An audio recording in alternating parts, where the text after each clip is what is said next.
এক ভাই বিয়ে করছেন, ওনার বউটা মারা গেছে।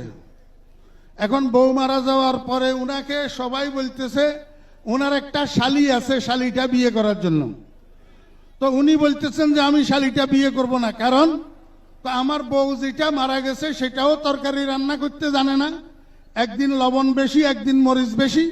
এখন যদি শালি বিয়ে করি তো এইটাও তরকারি রান্না করতে জানবে না, একদিন লবণ বেশি একদিন মরিচ বেশি হবে। আমার ভাইয়েরা, আমি আপনাদেরকে বলতে চাই, আমাদের দেশের পরিভাষায় বলে আগের বউয়ের শালি, অর্থাৎ আগের বউয়ের বোন, মানে এটা আগের বউয়ের শালি। ওই আগেরটা যেরকম পরেরটাও সেরকম।